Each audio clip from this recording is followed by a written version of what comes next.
have to join us one more time. Welcome to the Lifewriting Podcast, where married authors and screenwriters, Stephen Barnes and Tananarive do talk about writing during stressful times, breaking into Hollywood, and balancing life.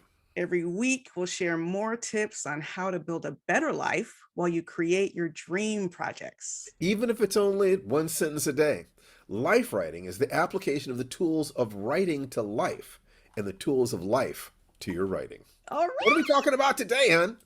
We're talking about, there was a big Twitter kerfluffle, and I'm going to use the word kerfluffle because you don't get to use that word very often, over outlining.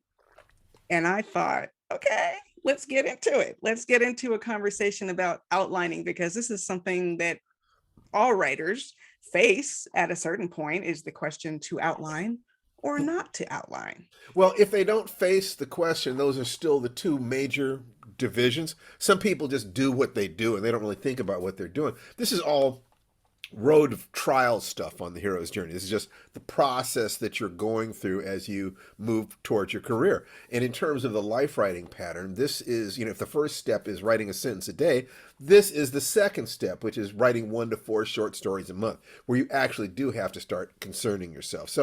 But first, I wanted to mention that we have an incredible guest lined up for next week's podcast.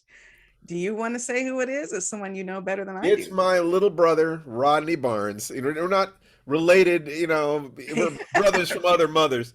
Rodney is just an amazing creative force right now. Just comic books, television, comedy, drama, film, Philadelphia. Yeah, stand up. Yeah. Oh, I forgot he did stand up. Well, he doesn't do it, but he writes jokes and works with people like Chris Rock, people like I forget who the other people are. Hey, that's enough. Yeah, he's an amazing guy, and I treasure his friendship. And I know it's going to be the kind of conversation that's going to be hugely useful. So for a lot of you'll be getting this, you'll be hearing this after, months from now. So all I'll say is you're definitely going to want, the next podcast in the list. If you're listening to this one, definitely get that one too. Yeah, a lot of you might know Rodney from his new show where he's the showrunner. It's on HBO Max, and it's called Winning Time: The Rise of the Lakers Dynasty. So I believe he's the executive producer on it, and he wrote, cooperatively wrote all but one of the episodes. So his taste, his voice is all over it. So go ahead. I'm sorry. No, go ahead. I just wanted to mention that I have a college friend who's on that show, and I'm going to bring it up when we talk to Rodney. His name is Andy Hirsch, and he actually has a role on the show, and I'm so happy for him. So I'm happy for Rodney. I'm happy for my friend Andy. Just can't wait for next week. This is great. I have the Eightfold Path, the cover of the graphic novel that I did with Charles Johnson up behind me right now. Unfortunately, hopefully by the time, when you watch this, it'll actually be in the stores, but I'm in this situation where because of COVID, it's been postponed. The publication has been postponed another month. I thought I would have copies in my hot little hands by now. Your baby, you thought I know, my baby, they keep pushing it back. I want to say this is, I get anxious, when you put yourself out, when you care, when you're investing yourself in your work, you can't pretend not to care. I can't play it off. I do care. I want it to find a home. I want people to love it when I'm working on it. I'm thinking about the people who might see it and appreciate it, and asking myself what will help them, what will make them laugh or cry or turn them on or scare them. That connection is important. And when you go through a situation like this, like we have right now, with it hurts. And trying to deal with that anxiety, the only way I know how to deal with that anxiety is by burying myself in other work. To just say, okay, it's scary, I'm going to get bad reviews or, whatever it's going to happen, but let me just focus on what's next.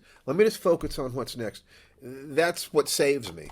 And also being able to put the cover in the background so that I can feel a little less alone. Okay. Well, congratulations to you on this book. Thank you. Thank you. It was nothing. It was nothing. It's I'll not be here all week. nothing. It's Try the veal. great. It's great. I can't wait for it to be out in the world. And speaking of keeping busy, I'm deep into a pilot revision Yes. that I am super inspired by after getting some notes from a good friend and just opening up some doorways in my imagination that neither of us had thought of that really helps motor it along. And I'm not going to give any details about this at all because I am at the point now where I do believe in jinxes. But we are very, very excited about some negotiations that are underway, some interest In another project. in another project, Yes. and I mean, it's almost like I'm pinching myself, and that's all I'm Yeah. gonna say. That's all I'm gonna There, say. there, there are probably going to end up being three offers on this, and two of them are like just superb. It could go either way and we'll be fine. So it's a situation where we're already happy, and the only Yes, question is how happy are we going to be? So exactly. it's beautiful to be in that position when it happens, and undoubtedly one of these days, as we go to the next step in this, we will document what it is that's happening. Leave that trail of breadcrumbs so that you have a clear understanding of the resources it's going to take to get you into Hollywood, to get you selling scripts or with your own show or a movie or into the publishing industry. The route that we've left there is short story to novel to screenplay or whatever it is. But that first step, trying to organize your mind and your energy, God, it's killer. But one thing I wanted to say to you, T, Mm. is that I listened to you speaking to our friend about the specific insights that have excited you. And the way you were talking to him suggested to me that he was waking something up in your head that was always there. But it's, the right mentor, the right teacher can, with just a 5-minute conversation, change your life. Well, Change your life. So it was, I don't think you're hallucinating. You really are in a different space about this. even it was maybe what, a 15-minute conversation, if Yeah, maybe that. so.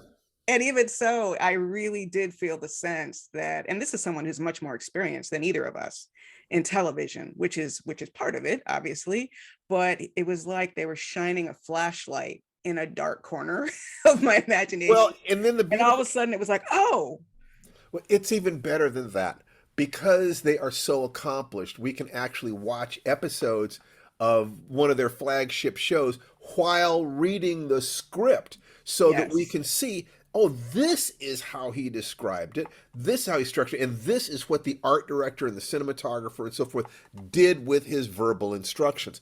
To understand the connection between what's on the stage and what's on the page, is, well, this is why I wanted to do Danger Word.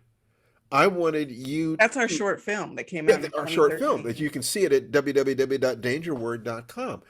I knew, first of all, I consider you to be a creative genius, T.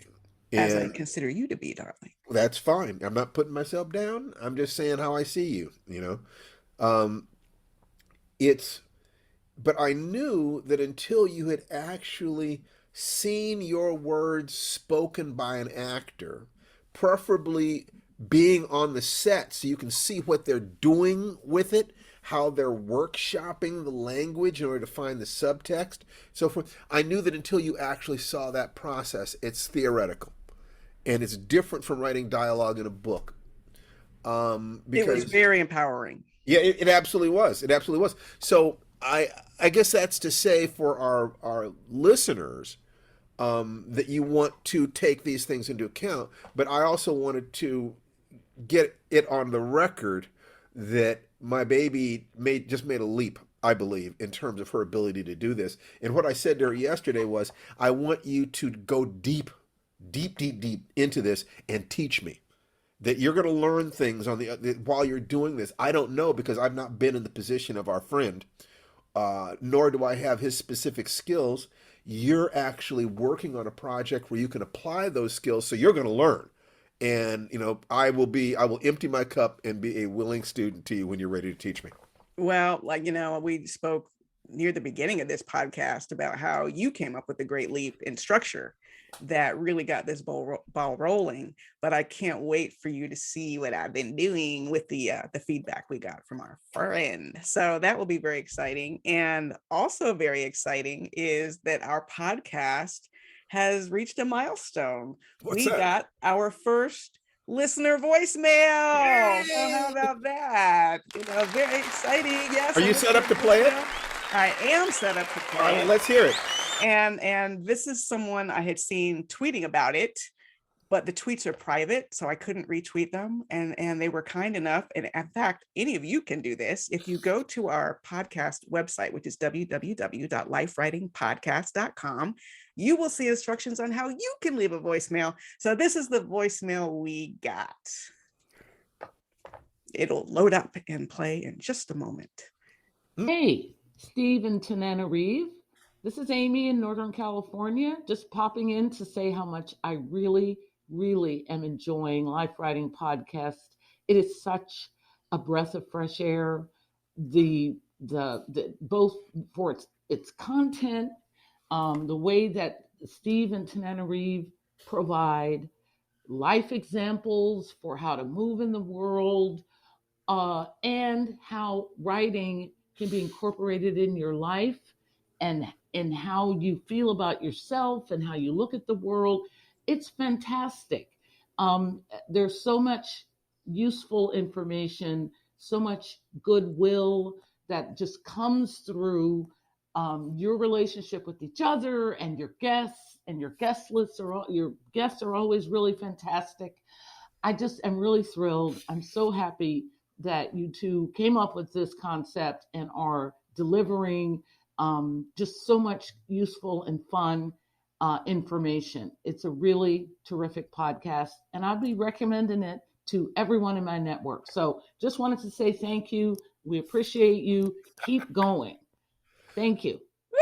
I feel so seen. I love hearing that. It's very similar to what I said about not getting, not having the book published. That what you care about is, how are people feeling about this? Right. Is it working for them? We can say words, but if words don't create change on the other side, what's the point? I mean, I can talk to the greatest degree possible. These conversations are a lot like the conversations we just have sitting around the house. True. We're not putting it on in that sense. Or conversations we have had over many, many, many Facebook Lives over the years. There was another platform called TalkShoe where we used to do this internet radio. We have been trying to pass this information along for so many years. And I'm so glad that our message has met the moment of podcasting, because podcasting is such a great fit for us. Yeah, I think so. This is, we're working to build a career and working to have a family and to be healthy with each other physically, emotionally, but we're also looking to build a business.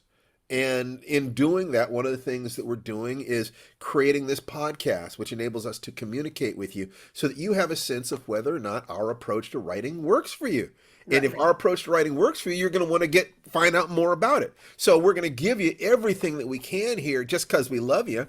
But then when you want a little bit more, that's what, Life Writing Premium and things like that, and Afrofuturism, webinar.com and stuff like that, where you can get a little closer and a little bit more concentrated. But if you'll let us know what it is you want us to talk about, we'll talk about it right here on this podcast every week. So all you have to do is leave us a voicemail and tell us what you want from us, and you'll find us doing it. Yes, absolutely. And it just like today's talk was inspired by social media, just seeing the really heated exchanges going on between writers on this topic of outlining. And so to sort of set the stage for those of you who are not involved in the Twitter wars, we want to sort of reenact. We want to reenact the battlefront. So you want me to be nasty, huh? Let's make mean faces. So, and I will start I'll start with round one. Why I like what's called pantsing, and why I like just sort of making it up as I go.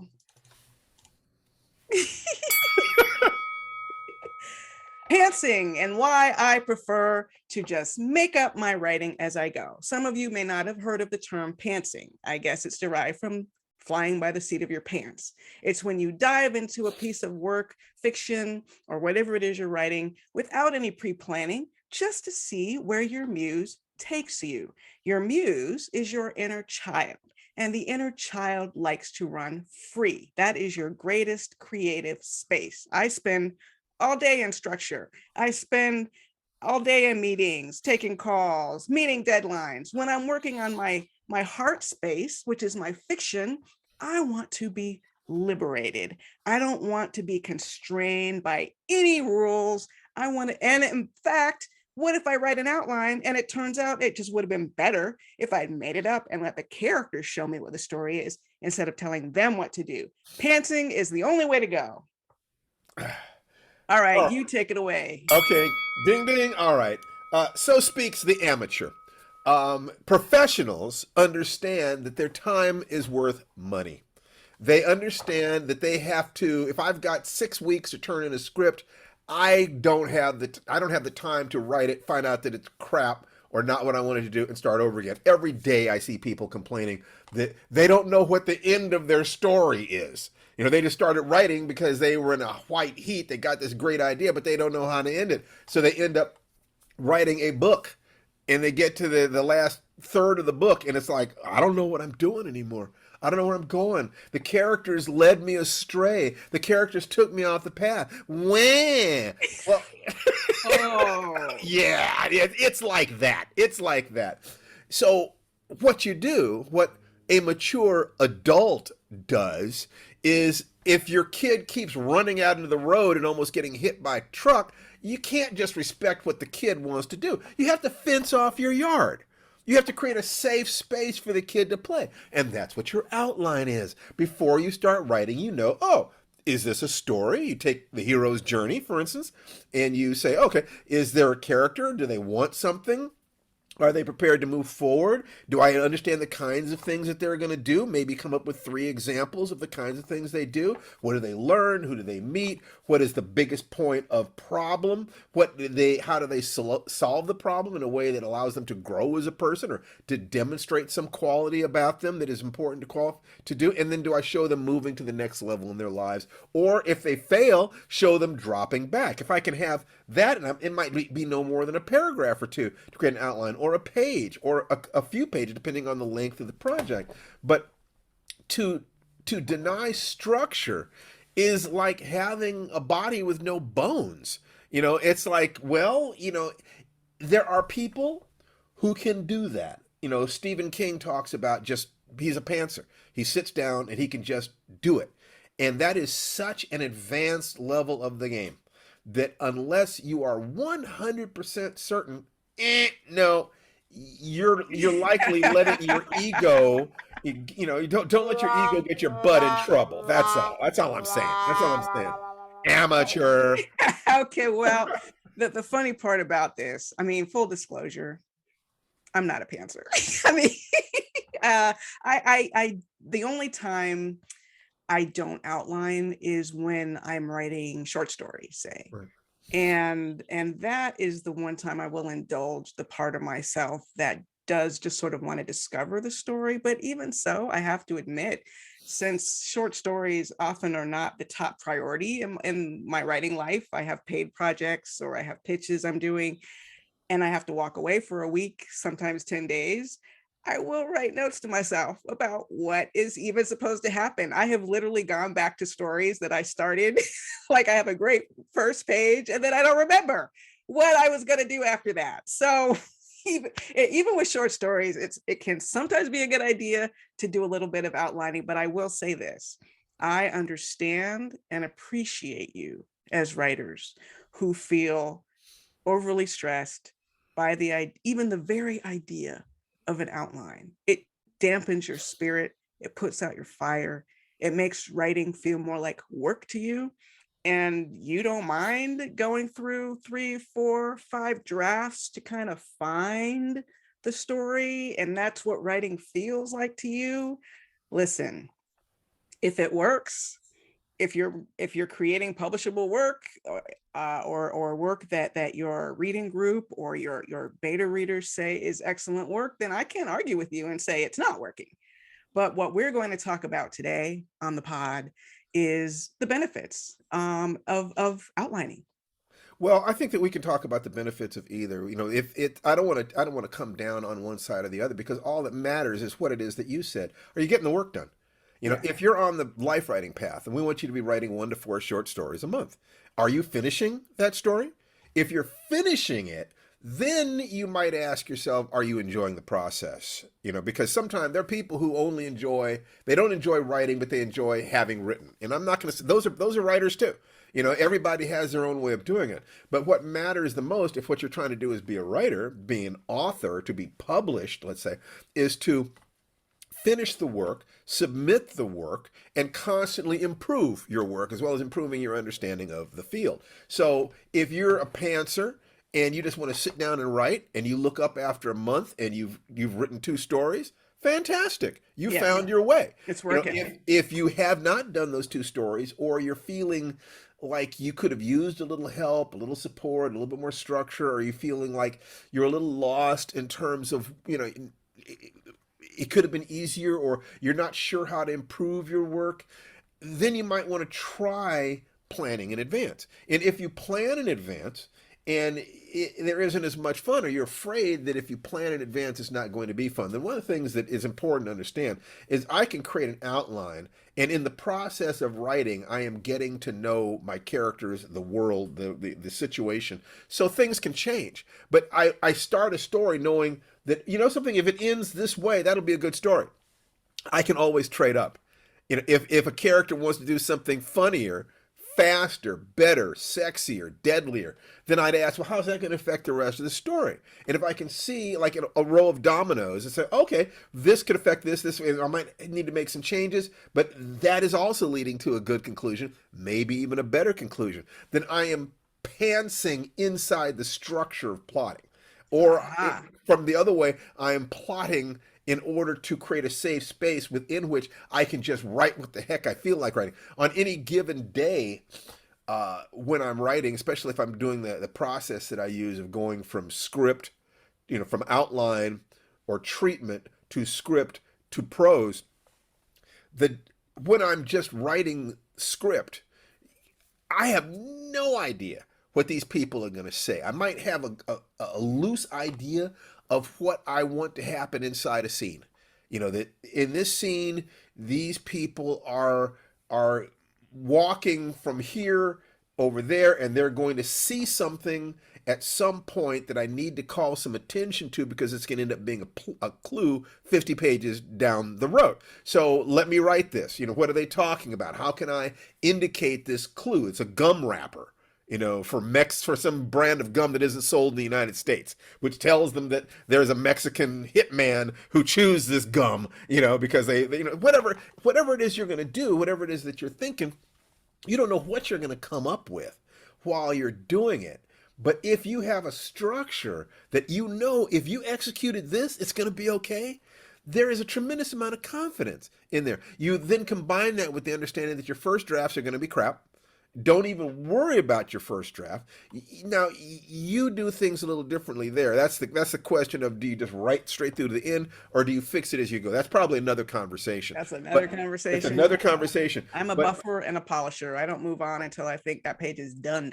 And that is, and it works beautifully well.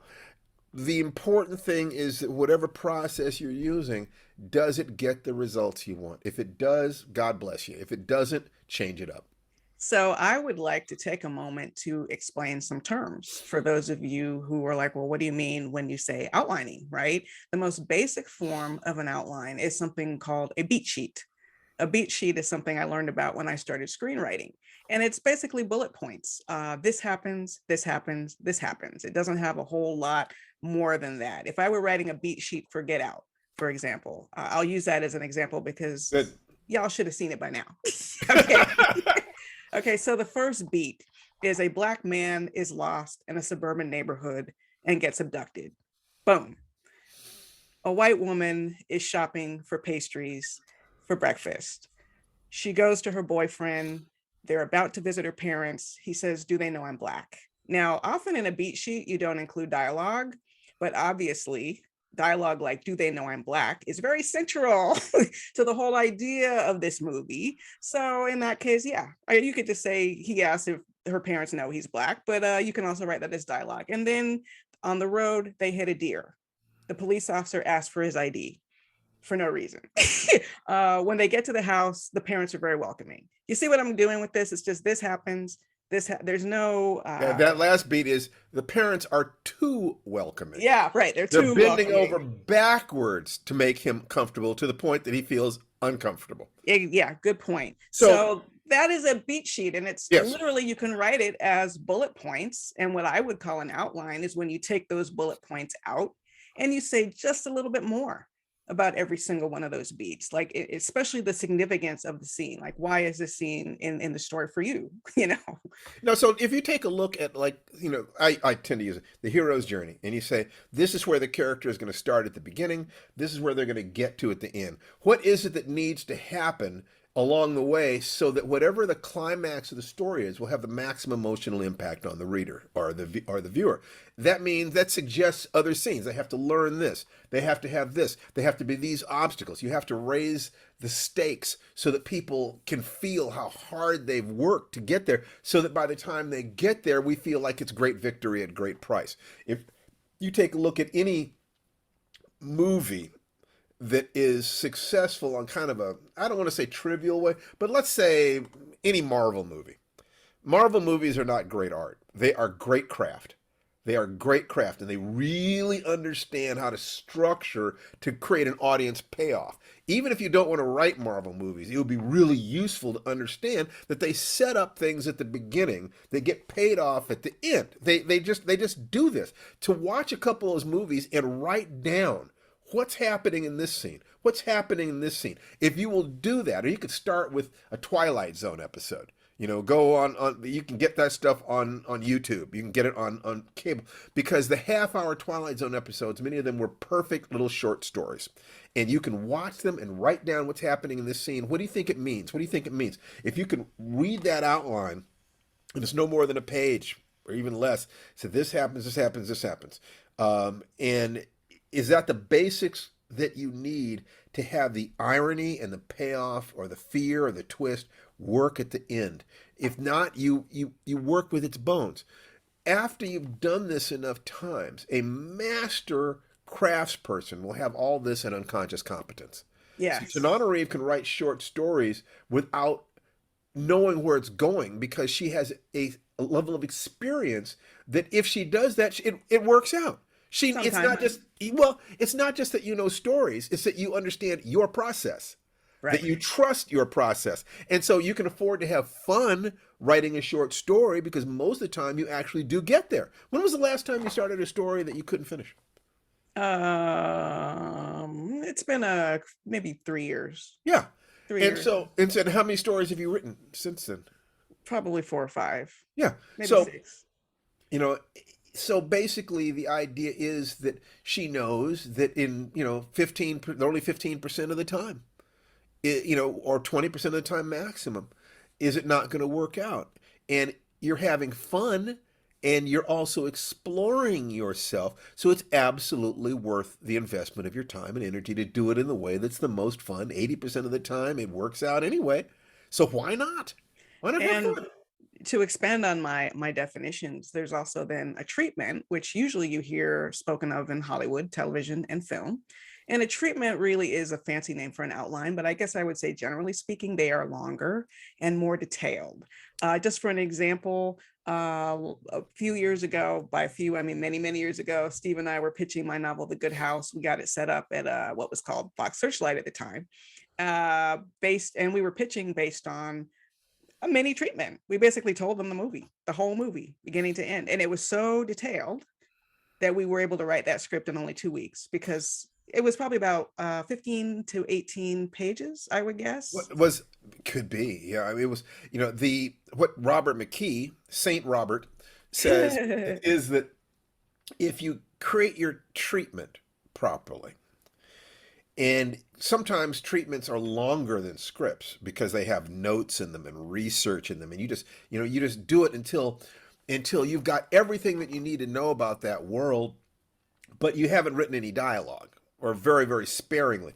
That you write that treatment until you're ready to burst, until those characters are dying to talk to you. Now that's plotting taken to an extreme. So most people, what other things that I do for plotting is I write story elements on index cards, on scan cards, on post-it notes. I use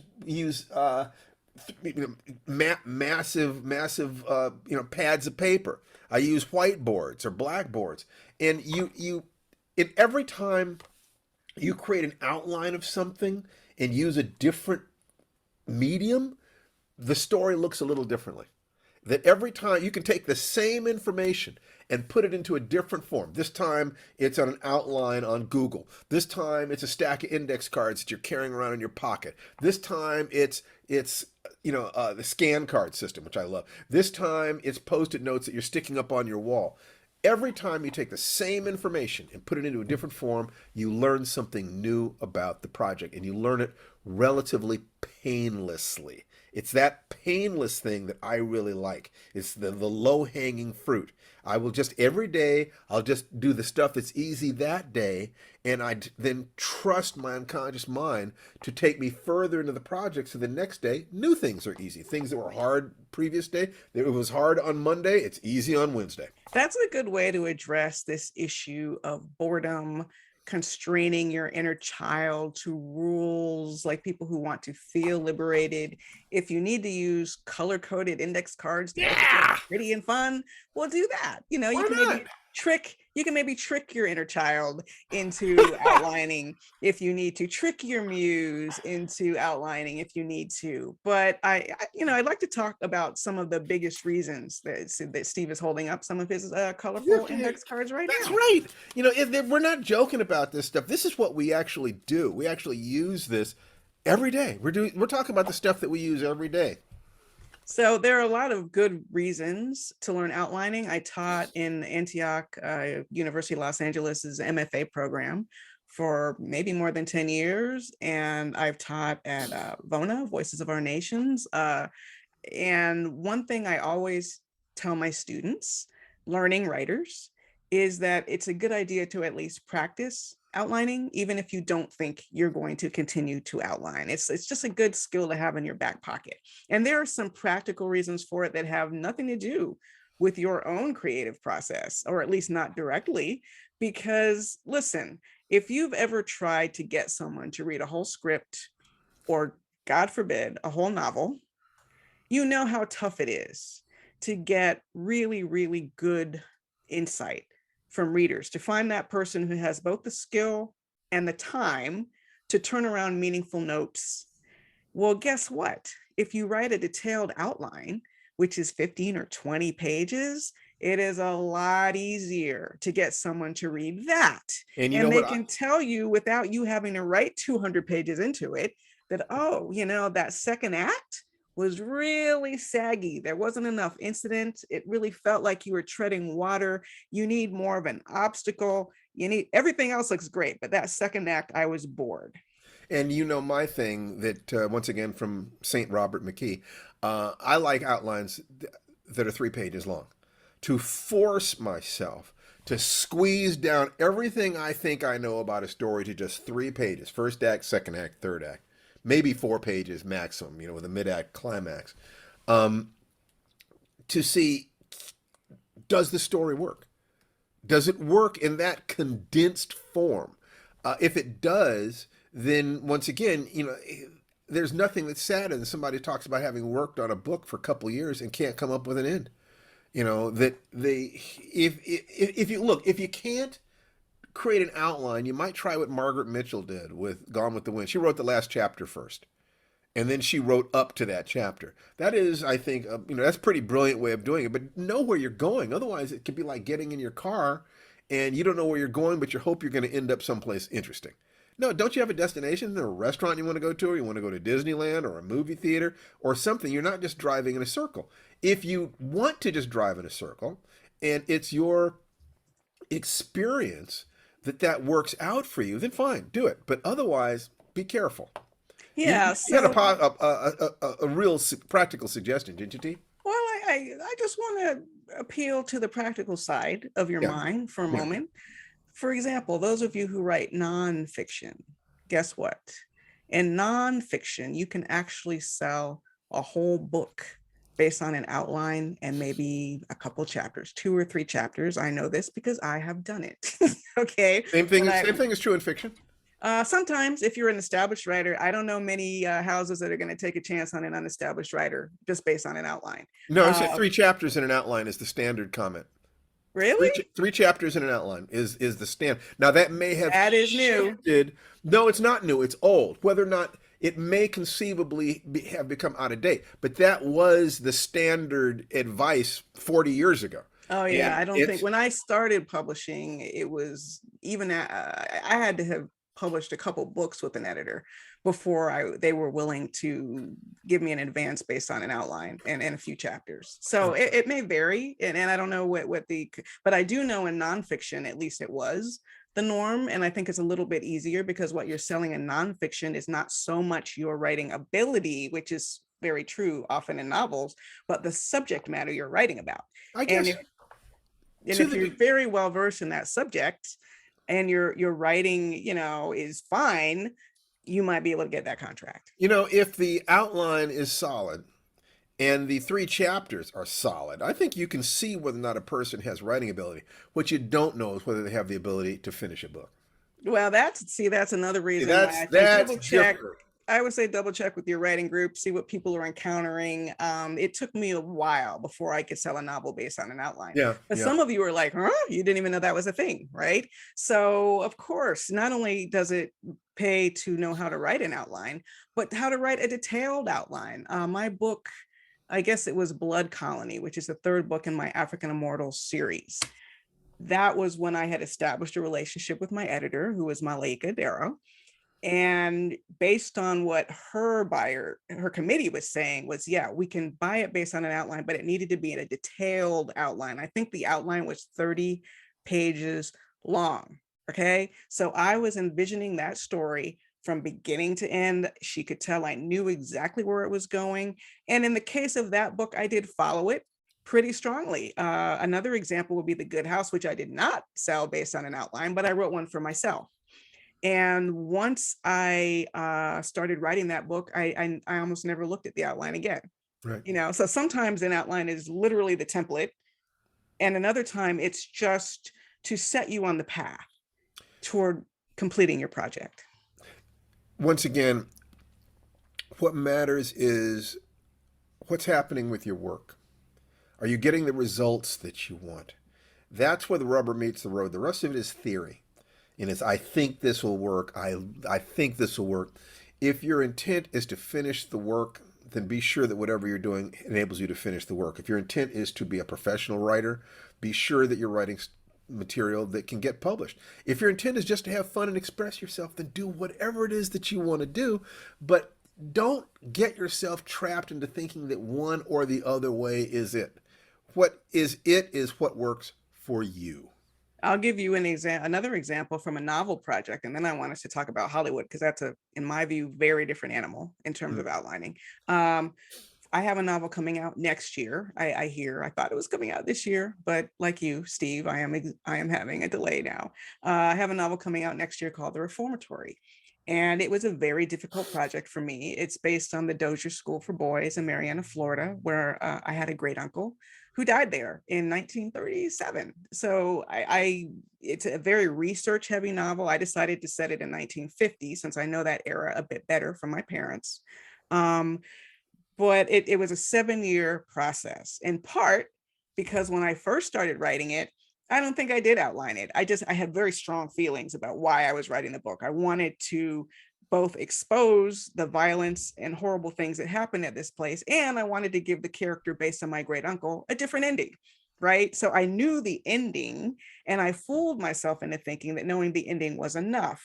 But as I kept running into barriers along the way, what feels like writer's block, which I don't really believe in, writer's block sometimes is a lack of research.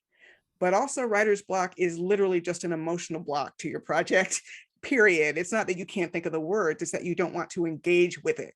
And in my We're case, going to need to do a show specifically on writer's block. right, we should do knocking out writer's block. But I finally realized that I was lying to myself about my forward progress on the novel. I was not making enough. I got to a certain point where I ran out of just pure imagination.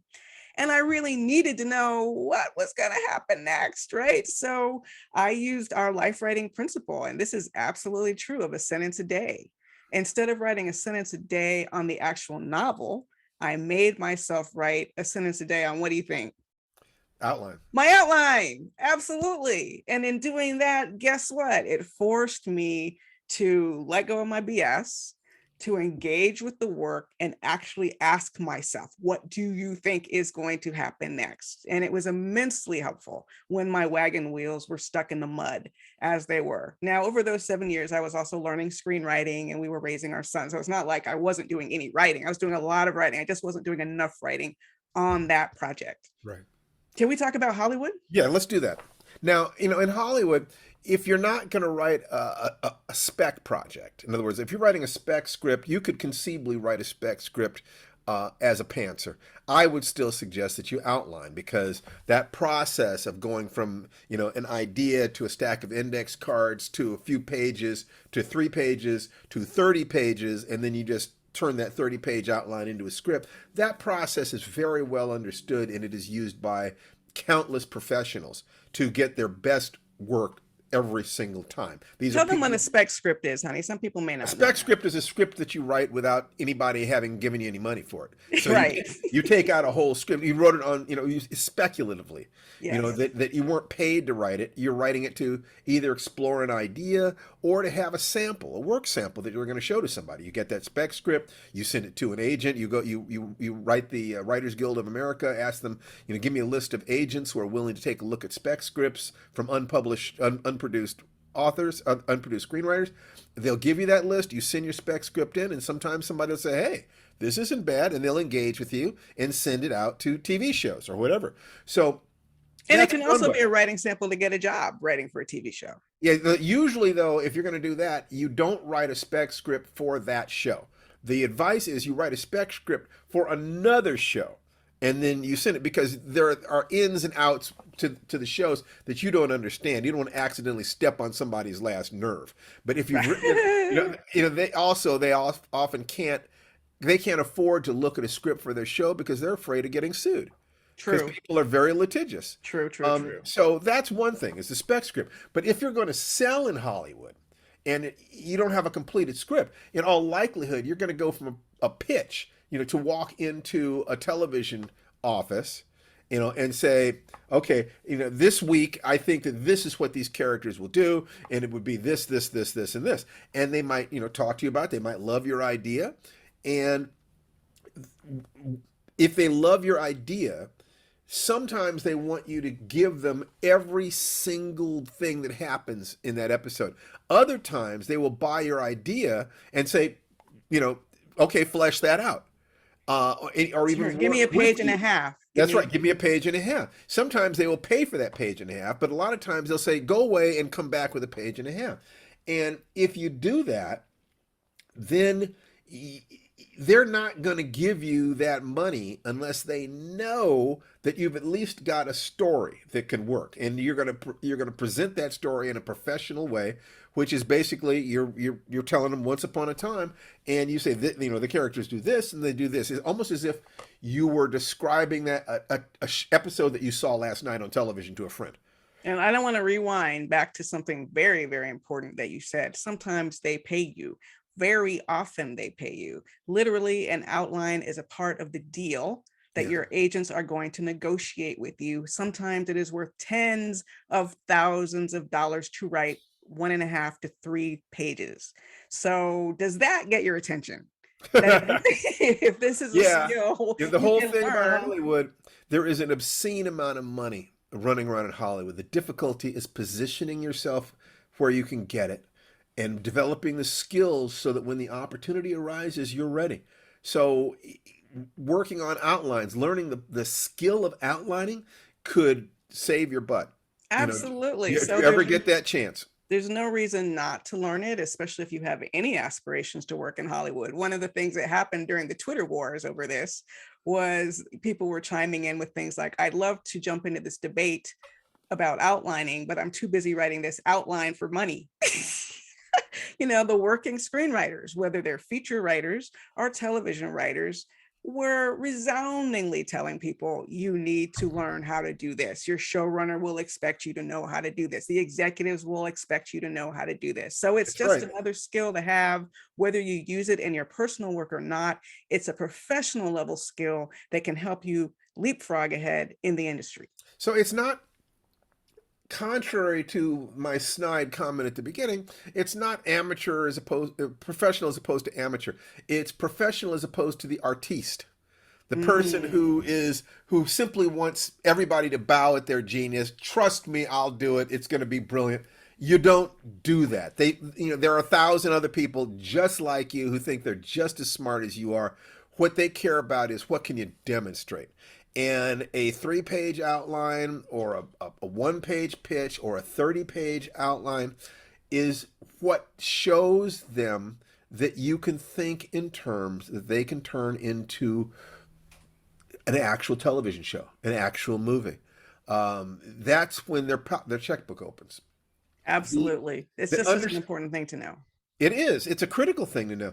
These are all, we're talking about how to organize your skills. So these are meta skills. These are skills of being a professional. The other skills that you need are the skills of being a writer. In other words, how do you actually write a story?